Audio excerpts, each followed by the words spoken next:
vence fora de casa desde a quinta rodada, né? Desde então foram 2 derrotas, 2 empates. E vai pegar o América, que ao lado do Fortaleza é o melhor momento da competição, né? Como é que é esse momento, como é que eles estão encarando essa ida para Natal, esse desafio? Olha, realmente é um desafio jogar contra uma equipe da envergadura da história do América.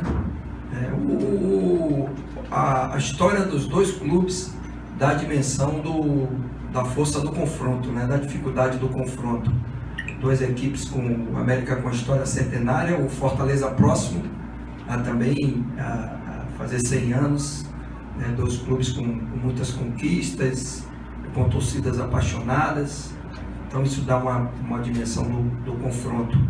Isso faz com que a comissão técnica e principalmente os jogadores criem até uma motivação diferente para o jogo. E é em cima disso que a gente está trabalhando. Jogar contra um grande adversário em um estádio muito parecido com o nosso, campo, dimensão, tipo de grama, né? Isso é um fator positivo para nós. Num momento agudo de definição, né, de definições, digamos assim, da competição, o adversário motivado, que vem de um resultado importante, ganhou do Vila no último minuto de jogo, isso traz confiança sempre. Então, a expectativa das dificuldades, mas que se tornam motivações para nós, para que a gente possa fazer um jogo forte e voltar a vencer fora de casa, que é um compromisso nosso, da comissão técnica com os jogadores, voltar a ter performance, voltar a ser mais regular, voltar a ter mais consistência jogando no campo do adversário. E por todos esses aspectos, a gente vai acabar conquistando a vitória, que são esses aspectos que fazem com que você consiga ganhar na casa do adversário. Até que ponto te preocupa essa situação desses 4 jogos sem vencer? Nenhum, não tenho preocupação nenhuma. Nós temos 30 pontos na competição. Qualquer time hoje da Série C gostaria de estar em nosso lugar. E os 4 jogos que nós não ganhamos, eu acho até que o jogo do Confiança, nós fomos muito superiores ao adversário, criamos muito mais. Foi um jogo onde a gente teve um equilíbrio maior durante o jogo. Os outros jogos, o jogo do Asa, tivemos o primeiro tempo melhor do que o segundo. O jogo do Vila Nova, o segundo tempo melhor que o primeiro, então houve uma oscilação. O jogo do Águia, primeiro tempo muito bom, mas sofremos muito pela temperatura e pela logística, né, que nos proporcionaram naquele jogo. Então, sempre que você tem um resultado negativo ou positivo, você tem que buscar os fatores que fizeram com que você conseguisse aquele resultado e obtivesse aquele resultado. Então não é só analisar o número de jogos, é analisar cada jogo, analisar cada história e usar como experiência para que no próximo confronto a gente possa voltar a ser vencedor. Marcelo, sempre na quinta-feira você opta pelo treino secreto, que mais é reservado. Qual a importância disso aí para os jogadores, para você da comissão técnica? Olha, na verdade não é um treino secreto, é um treino fechado, onde a gente procura ter um pouco mais de privacidade. Hoje é o dia, não é coincidência, onde eu trabalho as situações de bola parada, que tem sido uma surpresa para todos os nossos adversários a cada jogo. Nós estamos variando um pouquinho também o nosso posicionamento tático. Nós temos jogadores escalados, mas que podem fazer funções diferentes. Essa é uma condição muito positiva para mim enquanto treinador. Então, o treino de hoje é um treino que vai ser um treino muito mais parado, muito mais em cima das situações que vão acontecer no jogo, e a gente vai trabalhar a bola parada. E nesse momento a gente precisa ter um pouco mais de tranquilidade, de privacidade, até porque a estratégia e faz parte da estratégia esse resguardo, né? Esse silêncio, porque quando você tem todas as informações do adversário em relação à questão tática, e você dá um indício muito bom para o treinador adversário organizar a sua equipe. O que a gente procura trazer nesse momento é um pouco mais de tranquilidade e concentração e também dificultar um pouquinho o trabalho do adversário. Marcelo, para o jogo de sábado você perde o Thalisson, mas ganha o Pio, o atleta, no caso do meio campo, o Elias. E aí? O Elias não vai para o jogo. O Elias ainda está numa fase de transição em relação à parte física, não está ainda 100% da sua condição. Conversamos com o atleta, era até intenção minha levá-lo, mas eu sou um treinador que ouço muito o atleta e tomo a decisão sempre compartilhada com eles. Ele entende que precisa melhorar um pouquinho a questão de ritmo, começou a treinar com bola essa semana, então nós vamos deixar o Elias para que ele possa ganhar uma condição melhor. A volta do Pio é um jogador importante jogador que sempre, a maioria dos jogos, participou, ou começando jogando, ou entrando no segundo tempo, a maioria até como titular, jogador que é um dos artilheiros nossos na temporada, bola parada muito forte, um bom chute fora da área, jogador importante, que vem passando uma fase onde oscilou um pouquinho a performance. Nós estamos cuidando do Pio para que ele possa voltar a se apresentar bem, a ter performance de novo. Ele está ganhando confiança, tem treinado muito bem e assumiu, junto com a comissão técnica, esse compromisso de voltar a ter performance. E aí ele vai continuar brigando e a gente vai, jogo a jogo, escalando aqueles que a gente acha que são os mais adequados para cada jogo. Marcelo Chamusca, tá no bid e tá legal. Se o Adriano estiver no bid, viaja? Viaja, chegou muito bem, está numa condição física satisfatória. As avaliações foram muito boas, percentual de gordura totalmente dentro do que a gente cobra aqui dos nossos atletas, boa condição de força, de mobilidade, fez treinos com bola, já mostrou que está numa condição satisfatória e é um jogador que a gente deve utilizar se entrar no bid durante o jogo. Quando o Radar estava sendo titular, em alguns jogos ele foi titular nessa Série C, você falou, segundo a administração, que o Thalisson seria naturalmente o titular. Como é essa sua relação hoje, por exemplo, com o Radar? Assim, ele entende bem essa sua posição? Como é? Perfeitamente, entende perfeitamente, até porque eu sou muito claro, não só aqui com vocês, como no dia a dia com os jogadores. Por isso que eu tenho um respaldo muito grande com eles, assim. Eu sou criterioso, eu sou justo, eu sou sincero com meus jogadores. E o que eu falei foi que o Thalisson foi contratado, jogador que veio de uma equipe de Série A, tem um currículo muito bom, e que a ideia era de algum momento oportunizar uma situação para o Thalisson. Foi só isso que eu falei. E não só o Radar, mas todos eles entendem que a cada jogo é uma história diferente. O Thalisson ganhou espaço, jogou alguns jogos, o Radar agora vai ter a sua oportunidade. De repente ele pode fazer bons jogos aí, a gente entender que o Radar tem que ser titular. Não tenho compromisso nenhum com o Thalisson, não tenho, meu compromisso é com o Fortaleza. Então o Radar pode voltar e continuar jogando sem problema nenhum. Nesse jogo vai jogar o Radar, tem o Bruno, que é um lateral qualificado também, que está preparado, fez um jogo muito bom aqui pela Fares Lopes, com muita intensidade, participando bastante do momento ofensivo do jogo, que deve ir também para a viagem. Então a gente tem boas opções e eles sabem que o atleta que for escolhido para jogar é sempre em cima de muito estudo e muito critério. E você, qual a perca e o ganho que você tem entrando no Radar, saindo do Thalisson? Olha, são jogadores com características diferentes, né? O Thalisson é um jogador de mais velocidade, que tem uma característica mais de drible, de 1 contra 1, uma saída mais rápida. O Radar trabalha mais em cima da força física, apesar de ter uma boa técnica também de cruzamento. É um jogador de mais contato físico, o Thalisson é um pouco menos, né? Não tem muito contato físico. Então, os dois têm virtudes, e como todos os atletas e todo mundo no futebol, inclusive o treinador, também tem suas deficiências. A gente tem que saber trabalhar, e eu acho que são dois bons jogadores, como também o Bruno, que é uma outra opção que está correndo por fora, quem sabe também pode conseguir o seu espaço. Mas são jogadores que hoje entendem bem os nossos princípios, o nosso modelo de jogo. E com certeza, jogando o Thalisson ou jogando o Radar, a gente vai estar bem servido, até o próprio Bruno. Chamusca, quando o time está numa péssima campanha, a preocupação antes de qualquer jogo é controlar a pressão. E quando o time está bem, já com uma perna na classificação, como fica? É controlar essa empolgação dos atletas? Não tem empolgação de atleta nenhum aqui. Pode ter empolgação de torcedor. Não tem empolgação de atleta, não tem empolgação de diretoria, não tem empolgação de treinador, nem de comissão técnica. Isso aí é palavra para torcedor. O torcedor sim se empolga, é até natural.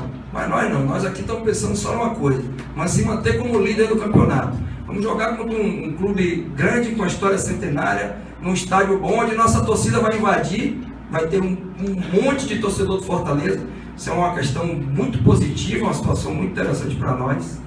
Então, a gente vai para um jogo importante, disputando com um adversário que está brigando em cima também na competição. Então, não tem empolgação nenhuma, isso aí fica só para o torcedor. Ao meu ver, esse novo posicionamento tático seu, pelo menos na minha opinião, você puxando o Daniel a fazer mais à direita ali, mais embaixo, avançando o Maranhão, você notou ganho na sua equipe, uma melhor qualidade? Olha, foi um posicionamento muito interessante, principalmente no primeiro tempo do jogo. A gente foi muito intenso, muita troca posicional, e por isso que eu falei anteriormente que eu fiz esse posicionamento para o jogo do Salgueiro, porque eu estudei o adversário, estudei agora e continuo estudando o América, assisti os últimos 3 jogos do América, e a gente pode vir com outro posicionamento. O que nos dá essa condição é a mobilidade dos 4 homens de frente. Os 4 são móveis, tanto o Everton, como o Lúcio, como o Maranhão. O próprio Pio tem uma mobilidade boa, só que trabalha um pouco mais por trás, e o Daniel também. Então a gente tem essas possibilidades aí, e a gente pode sim trocar de acordo com o posicionamento deles, de acordo com o posicionamento do adversário. A gente pode entender que existe um lado mais vulnerável a trabalhar e procurar dar ênfase mais esse lado vulnerável. Então tudo vai depender do posicionamento do adversário. Mas eu ter essa condição de mobilidade desses jogadores, para mim, já é muito importante. O seu time ainda não está classificado, vai em busca dessa classificação antecipada. Quando isso acontecer, é pensamento seu nos próximos jogos, experimentar essa equipe para a segunda fase, ou você já vai colocar em campo o que você já pensa para atuar na segunda fase da competição? Na verdade, eu já estou colocando em campo o que eu já penso, eu nunca deixei de colocar. Agora, futebol é mutável, né? Não tem essa coisa de receita pronta e vai até o final assim, não existe isso. A gente tem variáveis, e existe o entra e sai por uma série de motivos, né? Cartão, lesão, e a gente vai colocando, a gente vai planejando a cada jogo. Eu sempre falo aqui que para mim, eu não tenho esse negócio de mini meta, essas coisas eu não tenho. Minha meta é eu ganhar os próximos 3 pontos, amigo. Então aqui quando a gente não ganha o jogo, parece que o mundo se acabou. Então eu tenho que trabalhar sempre para o próximo jogo. E é assim que eu vejo futebol. Então hoje a minha obsessão é trabalhar para ganhar do América. Semana que vem vai ser do Confiança. E assim eu vou. Se eu puder chegar a 40 pontos, ótimo. Vamos chegar a 40 pontos. Se não der, chegar a 35, como foi no ano passado, também é ótimo. Mas o que eu penso agora é ganhar do América e continuar líder da competição. E com certeza com esses 3 pontos, aí matematicamente é pouco provável, né, que a gente não garanta a nossa classificação, faltando 3 rodadas. Pelo que eu estudei da tabela aí, dependendo dos resultados de Botafogo e Confiança, até com empate a gente pode garantir matematicamente a nossa classificação. Mas não estou pensando em empatar, estou pensando em trabalhar forte para ganhar o jogo, quebrar essa sequência de 4 jogos que a gente não consegue ganhar fora, e ter um compromisso em melhorar de performance e melhorar o resultado também. Então, isso tudo faz parte de um pacote só. A nossa melhora, nossa produtividade, a busca dos 3 pontos e se manter na liderança da tabela. Chamusca, é claro que você pensa, acredita que com esses 30 pontos já está garantido. Você acabou de falar que pretende ir mais além e tal, mas matematicamente, você começou a falar essa história, se o Fortaleza vencer o jogo e o Confiança, por exemplo, empatar, o Fortaleza já está garantido na próxima fase. A classificação antecipada deixa o ambiente mais tranquilo, para com essa história, vai classificar, não vai classificar, quantos pontos? Sim, quando você matematicamente se garante, isso lhe dá uma tranquilidade, né? Você pode planejar melhor a próxima fase da competição, você pode criar algumas situações até de preservar alguns atletas que estão mais fadigados, estão com um probleminha ou outro aí, sentindo algum desconforto. Você tem uma condição melhor, porque você já conseguiu matematicamente o seu primeiro objetivo. Só que a gente vai acelerar até o final, porque a ideia nossa é continuar se mantendo no estágio onde a gente está. A gente não pensa em perder o nosso posicionamento. E para isso a gente vai ter que acelerar todos os jogos. E por que a gente acelera? Porque a gente tem elenco, a gente tem qualidade, a gente tem estrutura, tem tudo para que a gente possa fazer esse tipo de estratégia. Se talvez eu tivesse algumas dificuldades que algumas outras equipes têm na competição, eu pudesse até pensar de forma diferente. Mas a gente joga uma competição que tem um jogo por semana, não são 2 jogos. A gente tem uma condição sempre de preparar e recuperar os atletas. Então, quando você tira às vezes um atleta de um jogo sem necessidade, o cara passa 15 dias sem jogar, porque só vai jogar na outra semana. Então tudo isso tem que ser analisado, e a gente com com calma, com muito equilíbrio, vai continuar trabalhando para primeiro conseguir os objetivos que a gente não conseguiu ainda, e depois sim a gente poder planejar com um pouco mais de tranquilidade. Chamusca, dos 23 gols do Fortaleza marcados na Série C, a equipe marcou com 10 goleadores diferentes. Se a gente for estender isso para a temporada, já são 70 gols e 19 goleadores diferentes, contando com jogadores que já saíram. Você é um cara que valoriza muito o coletivo. Esse Fortaleza, ele pode desequilibrar muito mais pelo coletivo ou pelo individual? Eu acho que pelo coletivo, e é o que tem acontecido, né? O cardápio é muito variado aí, tem situações de bola em movimento, bola parada também, a gente tem um terço dos gols, nossos acontecem de situações que são trabalhadas aqui durante a semana, com bons batedores, até o Lima falou isso aqui na coletiva, né? Jogadores que sabem atacar bem a bola, tem um bom posicionamento, tem tempo de bola. Nós temos jogadas trabalhadas em todas as situações, né? De lateral, de escanteio, de falta lateral. A gente trabalha todas as situações aqui para tentar surpreender. E eu acho que essa força coletiva tem sido muito importante. Eu não sou dessa tese que você tem que ter um artilheiro para conseguir os objetivos. O Barcelona foi campeão da Champions League lá com a divisão dos 3 jogadores da frente, com uma capacidade muito grande de definir os jogos. Então não teve um artilheiro na competição, na busca dos objetivos. Houveram artilheiros. A gente aqui hoje vive esse momento. Eu valorizo muito, porque é um trabalho coletivo e que a gente está aprofundando, porque quando a gente começa a mexer nas peças e criar um posicionamento diferente, a gente cria uma dificuldade para o adversário, que até então tinha uma leitura do Fortaleza, agora vai ter que ter outra, né? A partir desse jogo do Salgueiro, com esse posicionamento diferente que nós fizemos. Então, o trabalho do treinador é esse, valorizar aquilo que está sendo positivo e tentar melhorar aqueles pontos que a gente entende que ainda não são negativos e que pode trazer para nós, num momento decisivo, como se fosse um elo mais fraco da corrente. Ô Marcelo, não sei se foi perguntado, mas deu para perceber ontem, você utilizou mais o Daniel pela direita que o Maracá foi pelo lado? Foi. Agora a pergunta mais básica de um repórter para o treinador: o seu time já está definido? Tava faltando essa, né? Essa daí é titular de todas as coletivas. É titular. Essa é titular. Lançamento, essa. Falta tudo, mas não falta ela. E o outro falta até cerveja, né, Lúcio? Não, pelo amor de Deus. Mas essa pergunta não falta. Desse caso aqui. Olha, eu vou fazer um trabalho tático ainda hoje, eu falei até anteriormente, com ênfase em bola parada, mas os 11 que trabalharam ontem, a gente já deu um indício, né? Eu fiz um trabalho ontem dando ênfase um pouquinho, até mudei um pouquinho a minha característica de treino. Geralmente a gente não usa o campo todo para treinar, né? Ontem nós treinamos o campo todo, dando ênfase um pouquinho, uma profundidade maior, trabalhar a primeira bola, tanto a ofensiva como a defensiva também do adversário, que é uma característica forte também do América, né? Tem o Max ali que disputa bem a primeira bola, tem 2 atacantes pelo lado muito rápidos de segunda bola, que é o Pardal e o Thiago Potiguar. Então a gente trabalhou isso um pouquinho.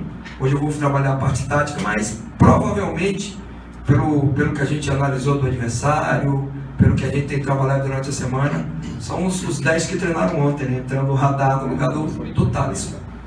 O que você falou sobre o que eu ia perguntar agora, era para ter utilizado o campo inteiro ontem, né? Desde que começou a competição, ninguém tinha visto isso aqui. Isso poderia ser por conta do jogo ser na arena também? Não foi nada específico. A arena tem o mesmo tamanho da que a gente joga aí, né? São padrões oficiais desses estádios. O gramado também é igual. É uma situação muito interessante para nós. Foi porque eu queria treinar uma situação de profundidade, onde eu precisava treinar o campo todo. Que às vezes tem determinados treinamentos que a gente não tem essa necessidade. Eu trabalho mais setorizado. Mas ontem eu precisava trabalhar a primeira bola, que é o tiro de meta. Então, no tiro de meta, você precisa dar profundidade no treinamento. Então, nós treinamos a primeira bola, tanto a ofensiva como a defensiva. Por isso que eu abri um pouco o campo, um pouco mais. Que eu queria trabalhar a ofensiva também, criar algumas variações de movimentação e trabalhar a defensiva, que é um ponto forte do adversário.